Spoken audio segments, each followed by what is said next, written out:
Another video, and today we're back on the 93 MR2. So we had the OMORI boost gauge that needed to be installed, so that's going to get installed inside the cluster here. I'll show you in a second. And I have the HKS turbo timer that we're going to put in. So this is pretty simple, so I just incorporated it in the same video because this is literally plug and play because I bought the HKS turbo timer harness. So that just basically plugs into ignition, and you plug this thing in and it works. So right here, this is where the ignition plugs into the wires for the car, plugs into the ignition. So basically you unplug this, and then you have the patch harness, which is the turbo timer harness from HKS. Plugs into one side, which is a black portion here, and then the other part plugs into the white section here. And then what that does, it gives you the wires for the turbo timer harness. So you simply just plug this in to the turbo timer right here, goes to the box, you plug the module in, and then you're good to go. It works. The only thing left to connect is you have a ground wire, which I'm going to basically connect to one of these when I put everything back together. And then this gray wire is for the e-brake setup. So I already connected this. There's only one wire going to the emergency brake. So I basically ran it under the center console here, came down through here, and then around, and then the wires right here. You can't miss it.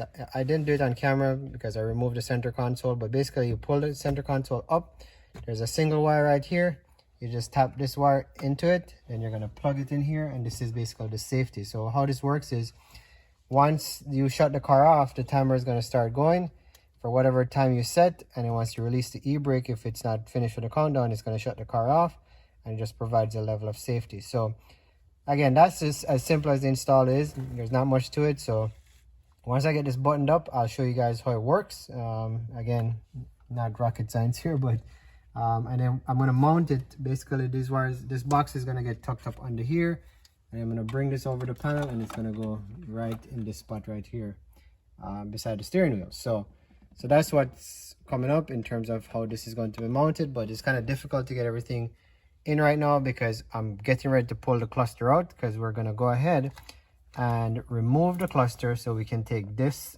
voltmeter out, and we're going to put the OMORI boost gauge inside here. So let's start taking the cluster out, and then we're going to bring it to the bench, and then we're going to start to remove it and try to prep the OMORI to get it installed into the car, and then we're good to go. Now, as you can see, to get all of this done, you have to take the center console, the radio bezel out, because you need that to access the cover right here. I took the piece on the bottom here, the metal piece and the plastic cover, because there's wiring that's involved here that we're going to be working with. One, I needed to do the turbo timer, and two, I need to see where I'm going to pull ignition, live 12 volts, wires for the lighting for the gauge from under here. So we got to figure this out. I did read online, and I may be able to pull the power from the back of the panel, but we're not going to know that until we pull this out. Bear in mind, this is a 93, so it's electronic speedo, not the cable driven speedo like the 91, 92. So maybe a little bit different, but all the way to find out is to go ahead and start removing this thing. So let's get this thing out. We're going to start. There's one screw right here. We're going to take that out. I already loosened it, so we're going to pop that to the side. This piece, there's a screw right here which is already removed, and it's actually loose. I just wanted to show you guys. There is a vent that goes in here. I actually pulled it out already because it's a lot harder to take out with the vent, and I put some blue tape here to prevent scratching the screen, because again, these things are just very hard to find, so I don't want to mess anything up. So I just gotta lift this up, twist it, and then pull it off, and it comes right off. Now this wire plugs into the rheostat for the dimmer. I'm gonna go ahead and plug it back in, because once I get the gauge out and we start testing stuff, the lights for the dash don't work unless this is plugged in. So when I have that plugged in, and now we're going to go ahead and remove the cluster. So to get the cluster off, there's a little trim on the top here. Like I said, you pull that screw, and then there's another screw over here. We're going to pull that out, and then we're going to pull this trim down. So let's jump right into that and get it out. Now, this may seem, I mean, obviously if you keep looking, you'll find all these screws, but this will basically give everybody an inside scoop as to what to expect. So you're not breaking anything, hopefully, and hopefully I'm not going to break anything here. So you just got to pull down on it. You could get a little plastic pry tool to pop it down. I'm going to try it by hand, and I'm trying not to scratch this gauge cluster. So let's see. This is just clipped in. So let's go and hope we don't break anything. One clip is popped.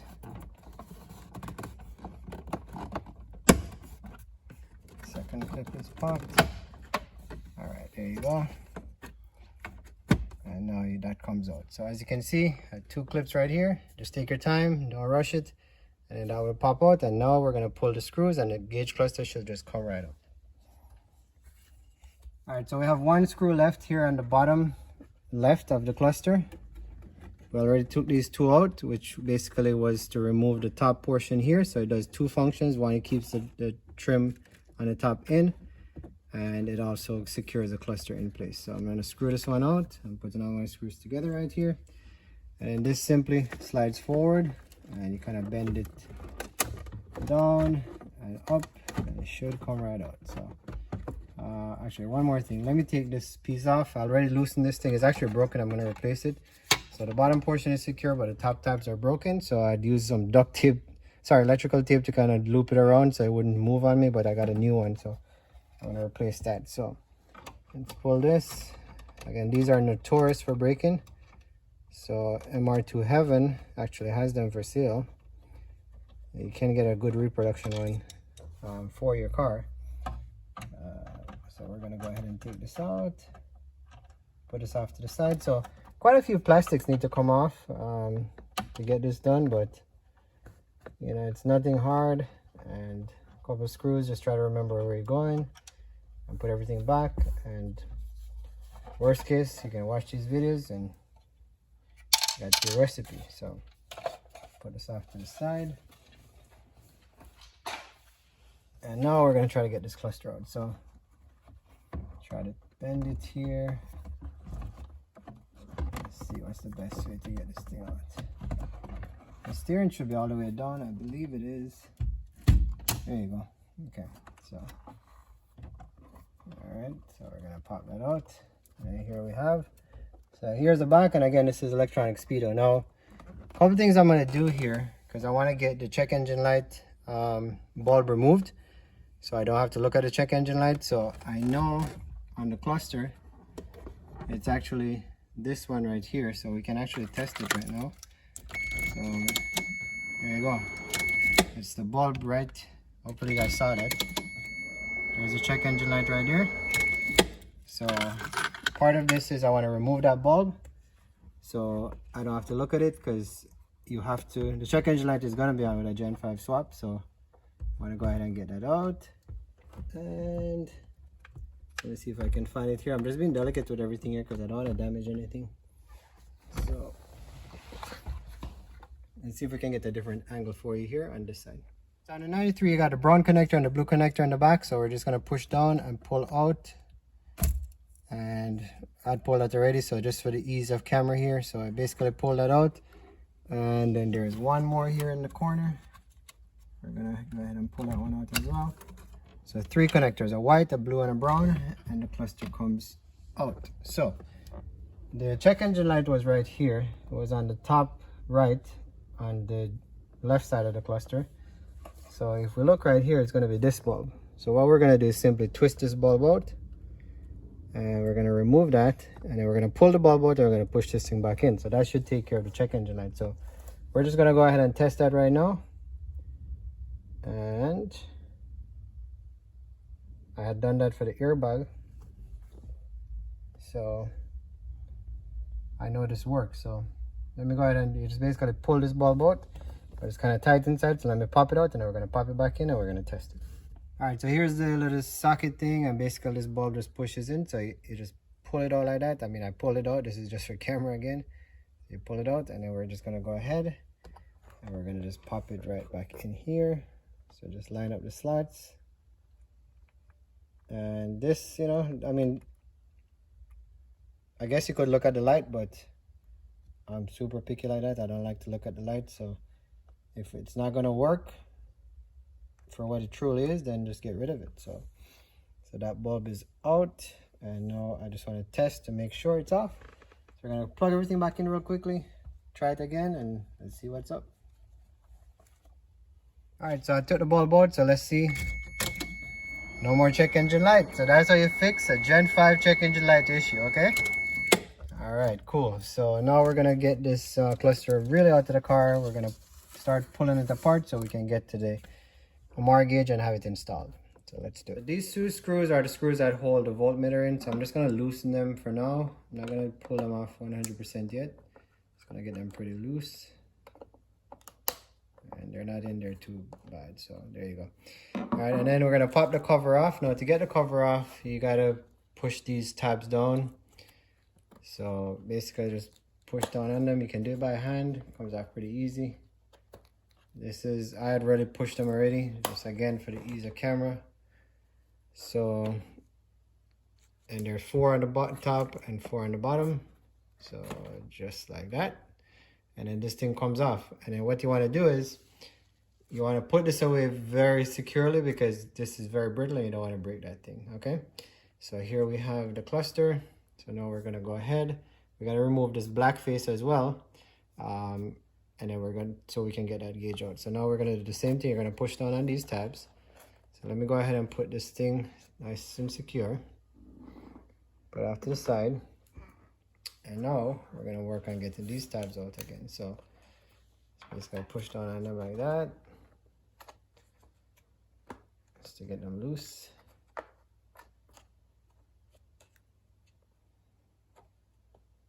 All right.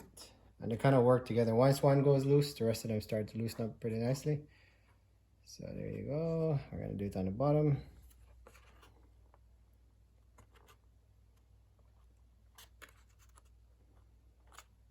And I just kind of look for the one that wants to cooperate first. So there you go.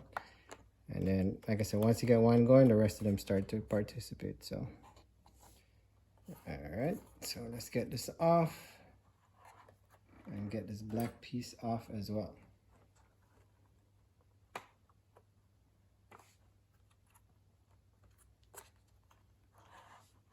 And I'm trying to be very, very gentle here. I'm sure with a little persuasion, this could come off easier or quicker. But in the interest of not breaking anything, since I don't know where I'd find one of these 93 clusters, I'm going to use patience over trying to rush this thing down. So I think it's ready to come out. So let's try to do that. All right, there you go. So now we got the black piece out. All right, so now we got the black piece on. Now we're gonna get this little guy out of here. All right, I gotta tell you, these gauges from the 90s, they're pretty cool to me. I think they're very nice looking. So we're gonna pull this screw.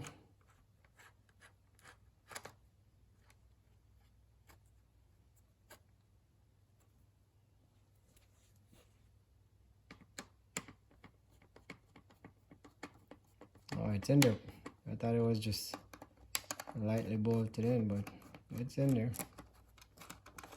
All right, so now should be able to just lift this guy out. Nope, it's still screwed down. But you guys get the basic idea, so we're just gonna pull this out until it falls out. And then we're gonna work on setting in the OMORI, but we gotta pull that gauge apart as well in order to get it set up to go in, because it does not go in with the base, face and everything. You gotta disassemble the OMORI gauge. All right, I think we're ready to pop her out. So there you go. Oops. Here's my nice brand new OMORI gauge, looking fresh with the plastic covering the glass and everything. But here's what we're doing. We're basically breaking it apart. So you're just gonna use a screwdriver and just kind of pry this thing open. So let's go around it, just keep prying. The whole idea is to get, it's like a metal cap that's covering the face. So you wanna go all around and get this thing pried up. And then at some point it should come loose. I'm just gonna keep working my way around it. And I'm figuring it will pop off by itself here. There's not a lot of people say you gotta do this, but I haven't seen any videos or pictures of it being done. So my assumption is that this is what you gotta do. So, okay. Now you guys are seeing it. real time.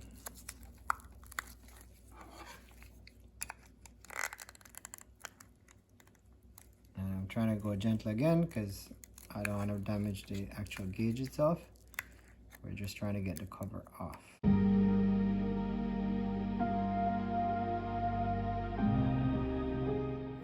All right, so this is set basically over here, and then there's a little ring. So you basically just pry up on the ring until you get this thing loose, so it can slip right out of here. So that's how this comes off. And I know none of this is used back, so I think we gotta get this whole thing out because I don't think it fits in here. Let me see.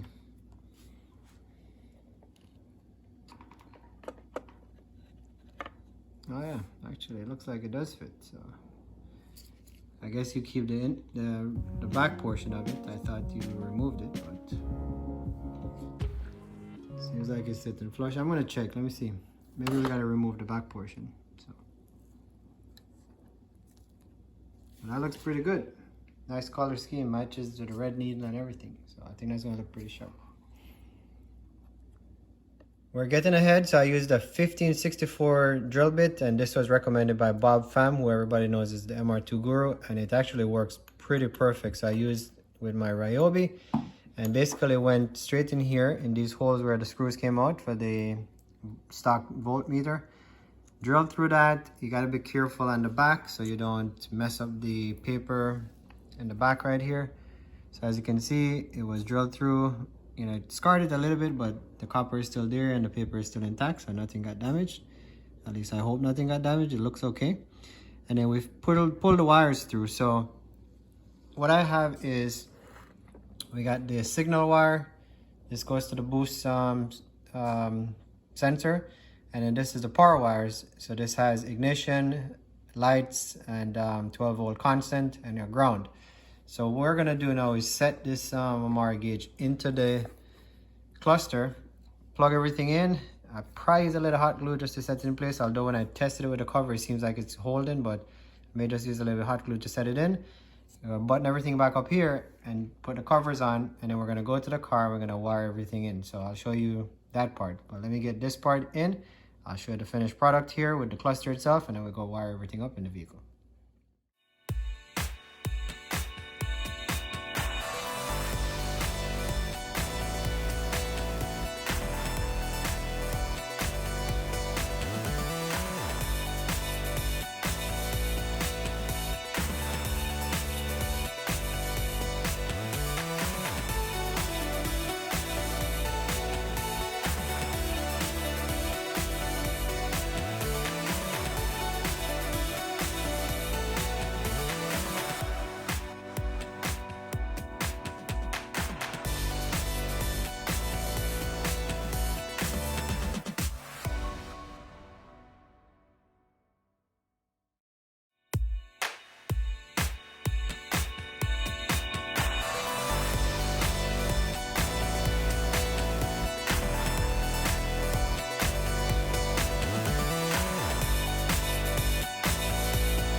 Alright, so we're back in the car now, and what I'm doing is wiring up the power supply for the gauge. So I put a resistor in here. This is going to feed off of the, I'm pulling the power for the light from the old cigarette lighter, because there was a little ring around the cigarette lighter and it had power supply going to it. So that's where I'm pulling the power from for the gauge. And then I put a resistor. I use a 470 ohm resistor I had sitting around from back in the day from Radio Shack, because I think that's gonna give me the right temperature and color to match the rest of the gauges.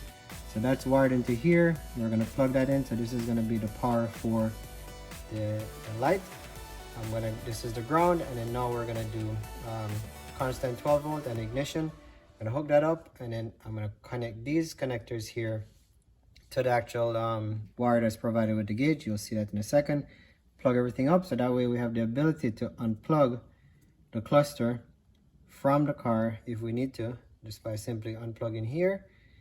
And I also have it set up where we can unplug it from here as well. This is for the boost, the solenoid that reads the boost pressure. So you're gonna see this in a second. I know it kind of seems confusing, but basically 2 sets of wires, one plugs in here, one plugs in here, and we put everything in and we should be good to go. So fingers crossed it all works out.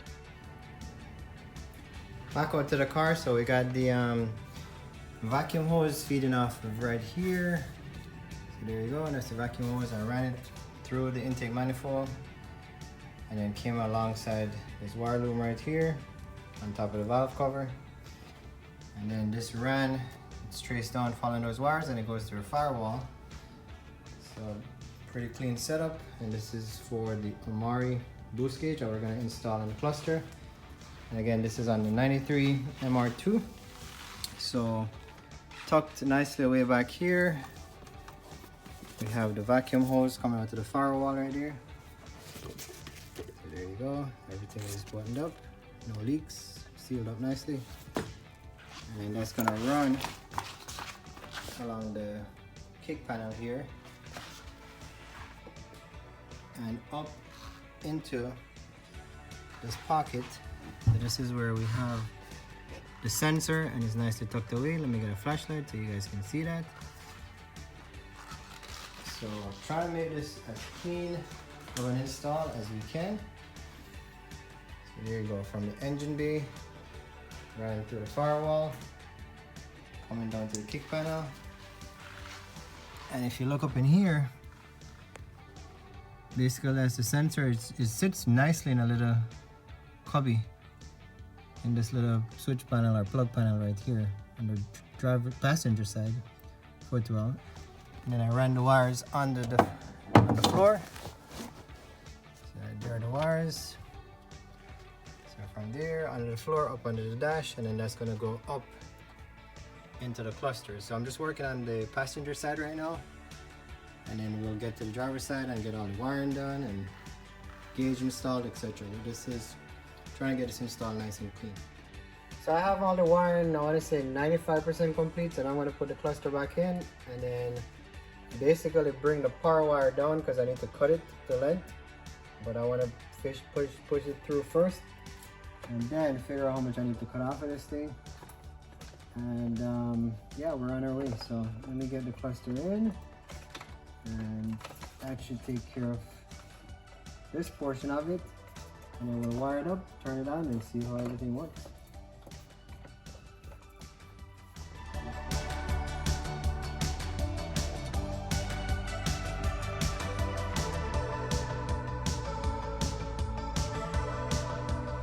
Alright, so we're finally done and tucked away in all of this madness. I try to make everything as neat as possible. We have the cable, so this is going to be for the cluster. If I want to remove the cluster, unplug here, and it's free.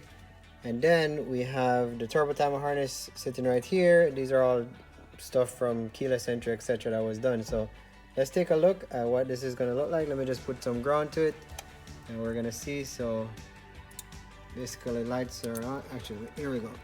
Check out the cluster now. Lights are on. There you go. So now we just got to start the car up and make sure everything works, but I think we're looking good for now, so should be all set. All right, so let me button everything up and we're good to go. So we're all done, and is it a difficult process? Not really. Does it take some time? Absolutely, because you got to get the wires. Running the wires is what really takes the length of the time. Placing the gauge is really made for this car, so I mean, it just works perfectly. So anyways, everything is all wired up. I put the the sensor over there in the driver footwell, which you saw in the video. So that's in there, right over there. So it's tucked away, run across here. And then right at the bottom here, I have the connectors where if I need to pull the cluster out, I'd basically unplug from here, pull the wires up, and get everything out. So nice and clean setup. So let's see what we got. So pretty much that's with the lights on. It's, you know, the resistor kind of toned down the brightness of it, and I think that's fine. It's a little bit brighter, but honestly, nothing that, unless you're looking, it's not going to affect you. And I actually like it like that. But let's fire it up and see how this works. So let me turn it off. We're going to start the car. There you go. It's doing the sweep. And there you have it. So now we got a boost gauge. So now we can drive and see what's going on. Alright. And here's my power steering light acting up.